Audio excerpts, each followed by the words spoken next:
本人在外，那么人们见到给结婚，别忙等什么，古人情不古人情说的不送途径，我的早都说。谢谢大家，也谢谢我们创国媒体。这几年呢，我们透过这个创国媒体呢，有很多上师，有很多天播，就是介绍佛法。那介绍的时候呢，有很多不同的语言，比如说是有中文、有藏文，还有英文，还有尼泊尔，还有印度文之类的等等，有很多就是上师就用不一样的就是语言介绍这个佛法。那这次我也是有这样的一个机会，透过中文就是介绍佛法，也是非常高兴。谢谢大家，也谢谢中国媒体。那今天我要分享的就是闻思修里面的闻这个部分。本来就我想就是要介绍闻思修这三个，但是呢，因为时间的关系就没有那么多的时间，所以呢，就是只能就是闻的这个部分。如果以后有机会的话，我可能会再解释这个思跟修的这个部分。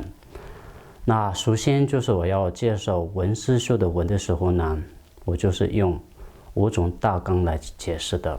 那第一个呢就是闻法的重要性，第二个呢就是所要闻的法是什么，第三个呢就是如何要去闻，第四个是什么呢？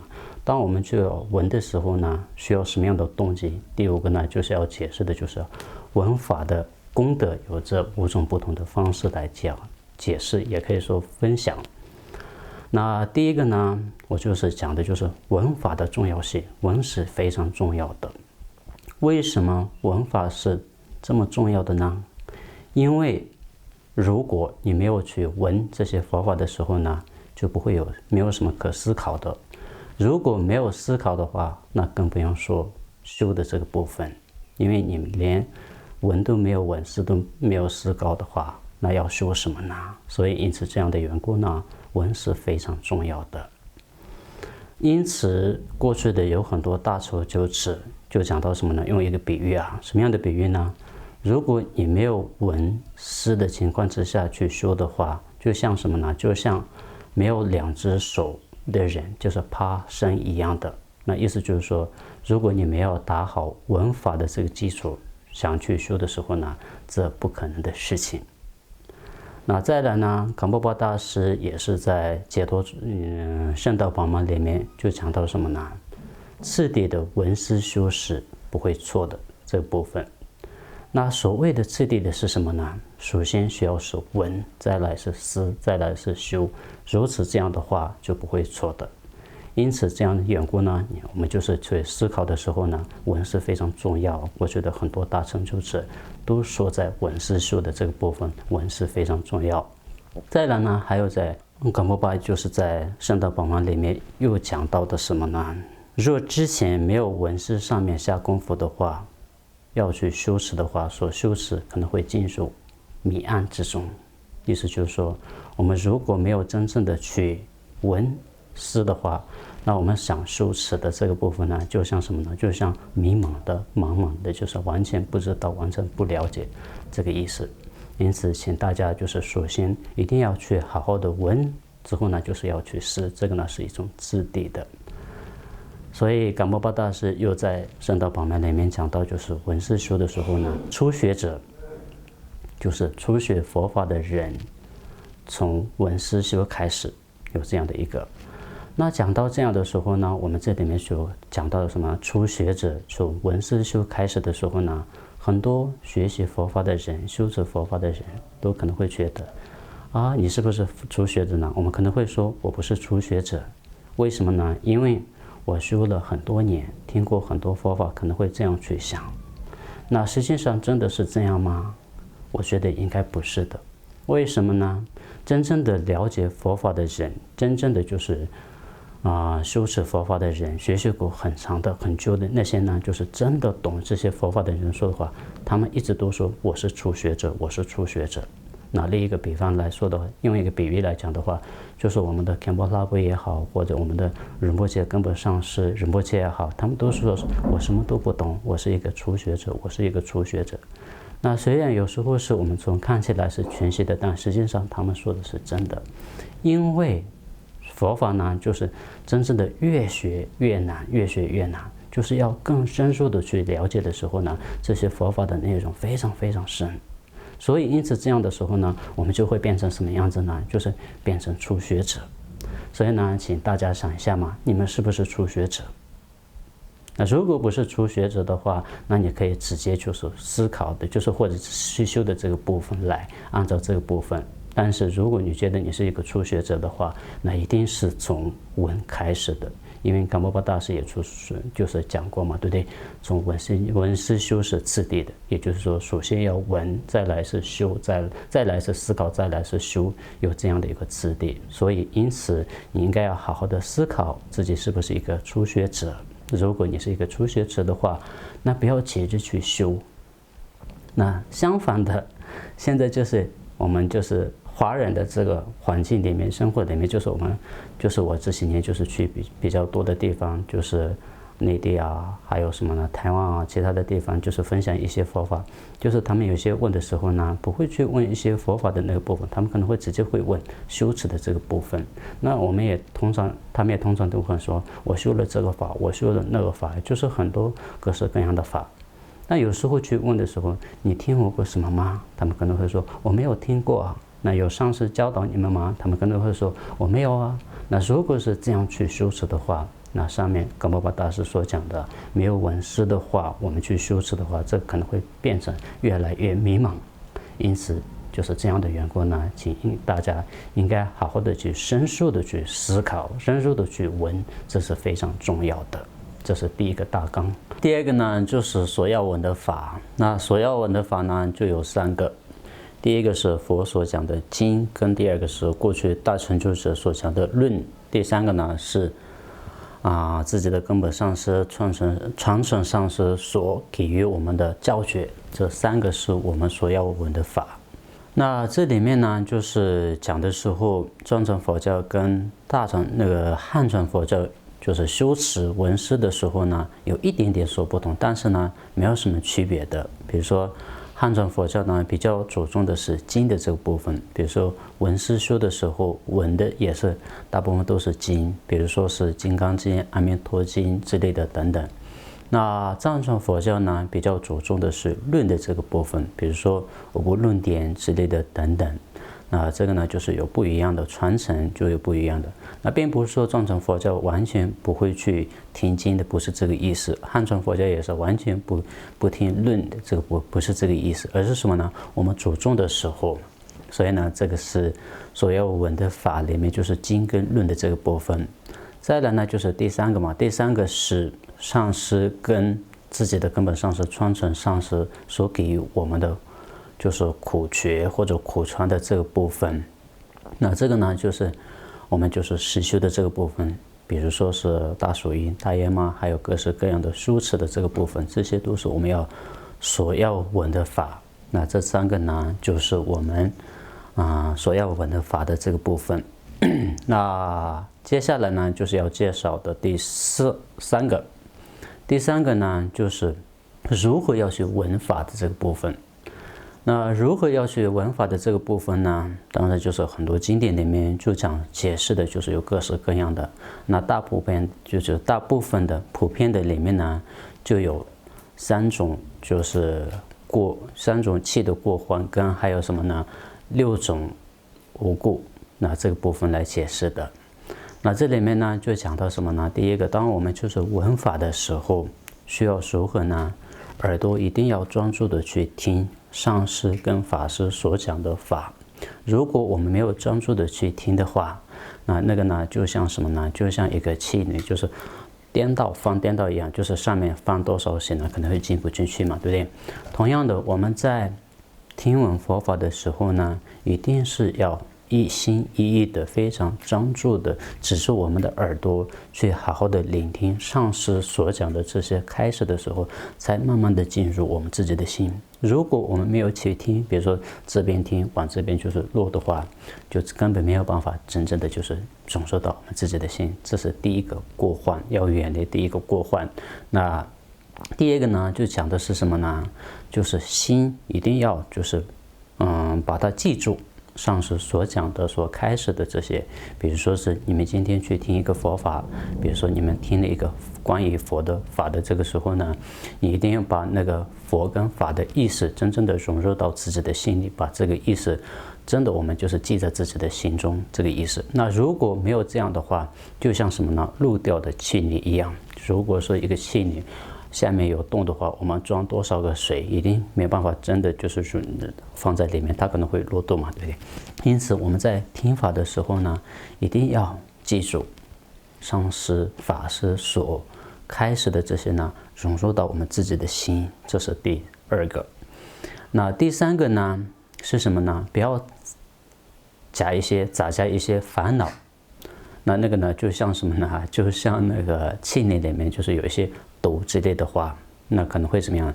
虽然那个气泥是非常好看，里面的饭菜也是很好吃，但是这中间如果有一些就是斗的话，那吃了之后享受之后呢，可能会死掉嘛。同样的，当我们要去听闻佛法的时候呢，不要有其他的烦恼。比如说是贪嗔痴慢疑，有这样的心态去听闻佛法的时候，那个佛法一定不会如法的。因此我们一定要消除什么呢？贪嗔痴这个部分。这个呢，我们要去聆听之前或者聆听的时候呢，一定要去观察自己的心。如果没有去观察的话，自己比如说是有一个我慢的心。什么样我慢的心呢？我要去观察这个上师会讲什么，应该是比上师还厉害，所以呢，我要去观察。有这样的心态去听法的时候，这时候你有我慢的心。比如说是有时候呢可能会嫉妒的，什么样的呢？比如说你的朋友学得很好啊，你自己没有那么厉害，所以呢，因此这样的缘故呢，我可能会去听那个佛法。这样的时候呢，你心里面有一种想那个比较的或者计较的心，这样听法的时候，这也不是如法的。那等等的这些呢，就是一定要远离这些烦恼，这是很重要的。如果没有远离这些烦恼去听的话，这个法不会如法的。我刚刚说过嘛。那如果不如法的话，会变成什么样子呢？广巴巴大师说，法如果没有如法的去修的话，这个法会变成什么样子呢？变成地狱的因。所以呢，因此这样的话，我们一定要心中的那个贪嗔痴一定要去消除，这是很重要的。那这个呢，就是介绍的第三个大纲的这个部分。在接下来呢，就是要闻的时候需要什么样的动机，也就是说起心动念嘛，对不对？这时候呢，动机它有两种的，一个是什么呢？因的动机，另外一个呢什么呢？果的时间的，可以说是时间的动机，这两个。那什么叫做因的动机？什么叫做时间的动机呢？比如说，你今天要去听一个佛法的时候，还没有去听之前，你所要具备的一个。那比如说是你要去之前呢，可能会要调整一下你自己的心。你要去听佛法的时候呢，应该有什么样的心态呢？我要去听佛法的时候，第一是要改变自己，第二是要利益众生，一定是这两个条件嘛，对不对？那这样的时候呢，你还没有进入那个道场，还没有到上师法师前面之前呢，你一定要先准备好这个动机。如果没有这样准备好的情况之下去听这些佛法，或者是去这样的话，这也一定不会如法的。因此我们动机里面是因的动机是非常重要。那因的动机大家知道吗？对不对？还没有去听课之前的那个起心动念，也就是那个念头，也就是说你要去听佛法的时候呢，是为了什么？这个一定要弄懂。很多人都不懂这个部分呢，去听佛的时候呢，可能会盲目的去听，之后呢不知道在讲什么，有时候呢可能会甚至不知道那个所讲的那个上师是谁或者法是谁，就盲目的去听，之后呢可能会听了之后呢，可能会听完之后可能会去批评，可能会去诽谤那些，那这个是非常严重的。因此我们就是要那个因的动机是非常重要的。所以呢，请大家就是具备一种因的动机是非常重要，还没有去听课之前的那个起心动念，也就是我为什么要去听闻这个法。那第二个呢，就是什么呢？实践的动机。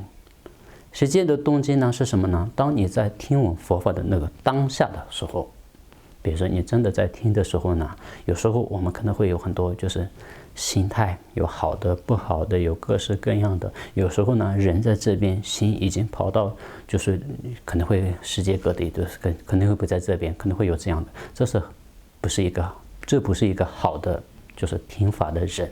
因此，就是时间的动机跟因的动机里面很重要的。那时间的动机里面，我们可以说是远离6种无故也是也可以啊。第一个是什么呢？我慢。比如说，当你在上师法师前面听闻佛法的时候，心里面不要有一种我慢的心。那所谓的我慢的心是什么呢？我自己很了不起，我应该比他厉害，或者我听过很多佛法之类的等等，有这样的心态去听的时候呢，你真的没有办法把上述所讲的融入到你自己的心。那这个呢，就像什么呢？一个气球上面你倒水的话，那个水完全没有办法流嘛，对不对？所以同样的，你的心里面就装满了我慢的时候呢，佛法没有融入到自己的心。所以呢，这个是因的时候第一个要断除的。第二个呢，就是要对佛法、对上师需要一种虔诚的心，这是很重要的。为什么呢？当你要去听佛法的时候，没有对上师还有法没有信心的话，那真的得不到上师跟法的加持。所以呢，普贤上师原教里面有讲，当你对上师跟法有虔诚心，100%虔诚心的话，你会得到100%的就是加持。当你有50%的虔诚心、虔敬心的时候呢，你只能得到50%或者50%的加持。那当你对法、对上师完全没有信心的话，你在那边就是待了一辈子，也完全没有办法真正的得到这个什么呢？加持也好，完全没有办法改变这个部分。所以第二个呢，就是对上师、对法一定需要有什么呢？虔诚心、虔敬心的这个部分。那第三个呢？自己需要有一种想学习的这样欲望的心思，对佛法，比如说我真的想学习，我学习佛法呢，并不是一种好奇的心而来的。我学习佛法是什么？真正的想改变自己，真正的想利益众生，有这样的不是一种好奇的心，而是什么呢？对佛法真的有信心，真的从发自内心的想学习的心态。有这样的话，你在当下听闻佛法的时候，这些法也是听的就是进去，而且就是每一个讲的每一次就是上师讲的时候呢，可能会融入到自己的心，你可能会越来越喜欢，越来越开心听到这些佛法。这个呢是第4个。那接下来第5个是什么呢？就是外散。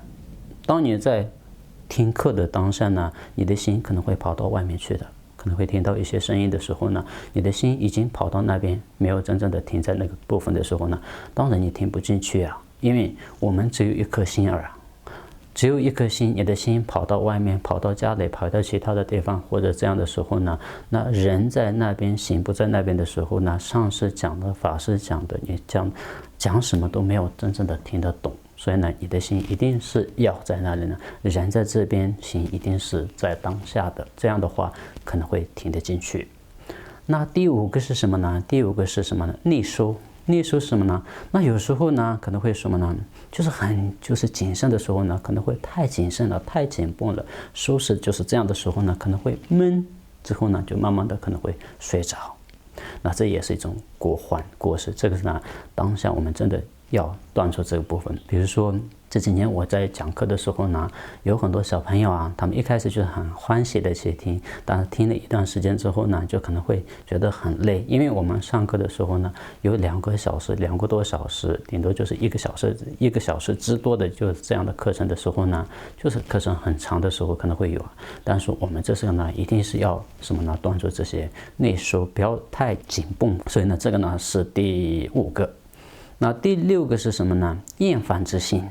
当下，当你在听课的当下呢，不要有厌烦的心。什么样叫做厌烦的心呢？有时候呢，我们在听课的时候，上师所讲的那个课程太长，或者你肚子也比较饿了，这样的时候呢，可能会觉得啊，为什么没有下课？为什么这么长？一直都是看着自己的那个手表，一直都看。这样的时候呢，对上师对法可能会升起一种厌烦的心。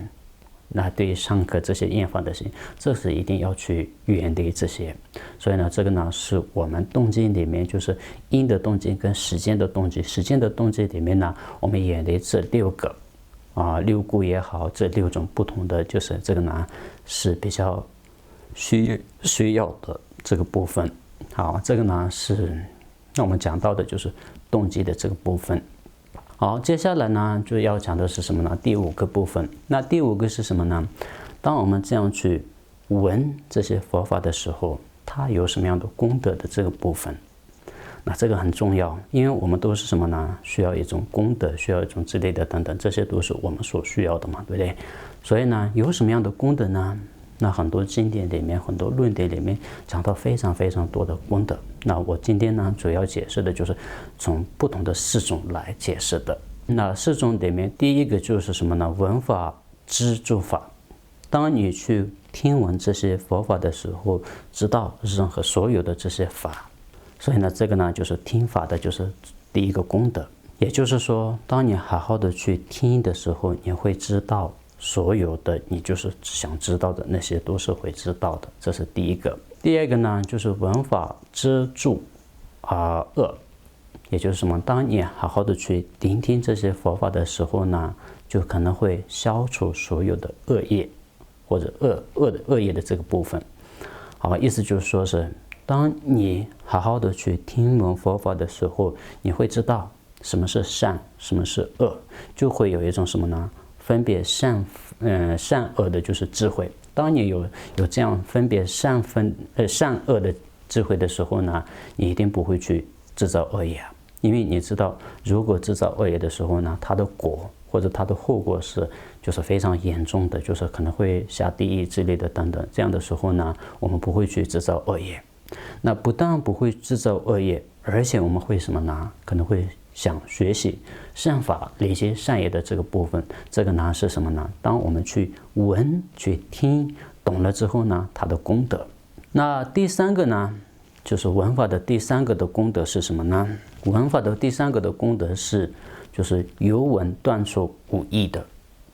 当我们就是去听闻佛法的时候，它会断除没有意义的所有的这些事情。那打一个比方来说的话，我们就听闻佛法的时候呢，比如说我们不善的也好，不恶的，就是我们通常会说无记的这个部分，或者没有意义的，这些都是会远离的。为什么呢？比如说你听闻了佛法之后呢，当真正的知道佛法的加持、佛法的功德，或者如何要去修持，你弄懂的时候呢，你时时刻刻都是你的心可能会在哪里呢？佛法上面的，你所讲的都是佛法，你所行为的都是什么呢？跟佛法有关系的。那这样的去思考的时候，这样去观察的时候呢，那已经什么呢？就是断除无意义的这个部分了。如果我们没有去闻这些佛法的时候呢，不知道哪一个是善，哪一个是恶，哪一个是如法的，哪一个是不如法的，或者哪一个是有意义的，哪一个是无意义的，完全不懂。所以呢，我们的就是人生，我们的生命就可能会白白的浪费在什么呢？就是无意义当中。